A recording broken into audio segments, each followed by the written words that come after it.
une bonne façon de reviser quelle intervention pourrait être faite ou pourrait être suggérée, c'est de faire un plan de naissance avec votre partenaire de naissance et même votre accompagnante aussi. Un plan de naissance n'a absolument aucune valeur légale, c'est vos bons souhaits. Et je vous dirais, ayez de la souplesse. Un plan de naissance, c'est comme un plan de voyage. Je repense à mon voyage à Toronto que j'ai fait avant-hier et Google me disait 5h51, ça a pris 9 heures. Donc, c'est toujours, il y a toujours des délais de la circulation, des crevaisons des fois on part pas le jour même. Donc, soyez souple dans vos choses. Dire, ben, il faut que mon plan il arrive comme ça. Et on ne contrôle pas les choses, c'est la nature.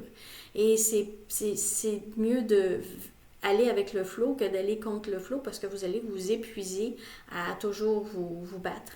Utilisez les mots plus faciles dans le plan de naissance. Ne pas dire nous exigeons, nous demandons, c'est nous qui avons le dernier mot et tout ça. C'est pas une confrontation, c'est vos bons souhaits. J'aime mieux nous aimerions. Et un plan de naissance bien fait, c'est 1 à 2 pages, pas plus que d'habitude, vous mettez votre nom, le nom de votre conjoint, votre groupe sanguin, si vous savez le sexe du bébé, si vous savez le nom du bébé, comme ça, nous, on parle avec le nom du bébé, ça fait plus concret. Et vos désirs, bon, mais nous préférons ne pas prendre la péridurale. Et ça se peut vous changer d'idée. Donc, j'ai jamais mis un plan de naissance dans la figure de ma patiente. Je dirais, t'as écrit ça, puis on n'en déroge pas, tu l'auras pas ta péridurale, même si tu la demandes. Les choses changent. Et si c'est votre premier accouchement, vous n'avez jamais accouché. Donc, de dire, je vais faire ça, vous ne savez pas, OK? Donc, comme je disais, c'est comme un voyage. Donc, s'adapter et pas dire, ben si on ne suit pas le plan de naissance à la lettre, c'est fini, c'est gâché. Il va y avoir des choses qui fonctionneront pas ou qui ne se dérouleront pas exactement comme vous avez pensé dans votre plan de naissance. Et c'est tout à fait correct. Ne pas s'enfarger, dire, ben là, je voulais pas la péridurale, là, je l'ai, c'est un échec. Non, c'est correct. Vous êtes là, c'est votre décision. C'est la même chose. Des fois, on dit, je vais visiter telle chose, puis on se fait un horaire bien serré, puis maintenant, on dit, ben là, je suis épuisée, je reste à l'hôtel pour la journée, je fais rien. Et c'est la meilleure journée des vacances. C'est la même chose. Donc, adaptez-vous. Votre plan de naissance, ça vous aide à vous questionner, à savoir, bon, mais c'est quoi une rupture des membranes? Est-ce qu'il y a des complications? Est-ce qu'il y a des risques? Et tout ça. Et là, vous avez vraiment une bonne idée, donc vous avez discuté.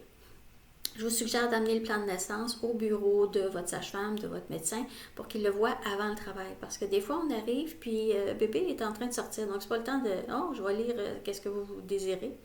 Et ça permet aussi de faire une réflexion.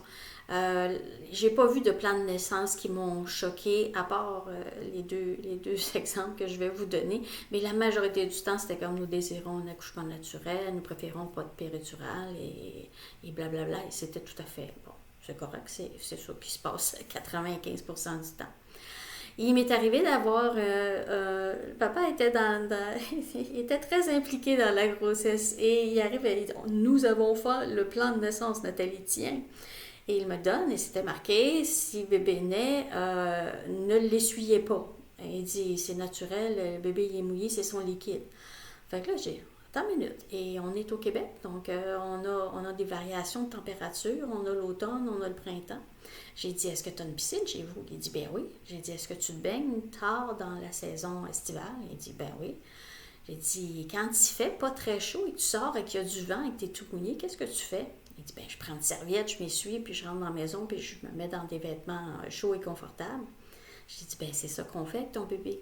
Il est à 37 degrés dans le moment, il sort et il tombe à 20-24 au gros max, la température de la pièce. Donc, il y a un refroidissement, c'est un choc thermique. Fait qu'il dit, oh! Tout de suite, il a compris. Il prend son stylo, il raye ça. T'as raison, Nathalie, je comprends. Après ça, il y avait une chose, nous ne voulons pas que vous ôtiez les sécrétions dans le nez, dans la bouche du bébé. Nous avons lu que ce n'est pas bon, ça le fait des fois, ça lui donne un haut le cœur et tout ça. J'ai dit, attends une minute. J'avais du plaisir. J'ai dit, attends une minute. Et au Québec, encore là, j'ai dit, as-tu déjà eu le rhume ou la grippe? Il dit, ben oui. J'ai dit, as-tu déjà eu le nez tout congestionné, puis les sécrétions dans la gorge? J'ai dit, ben oui. J'ai dit, qu'est-ce que tu as fait? Il dit, ben j'ai toussé, puis je me suis mouchée pour sortir ça, pour pouvoir bien respirer.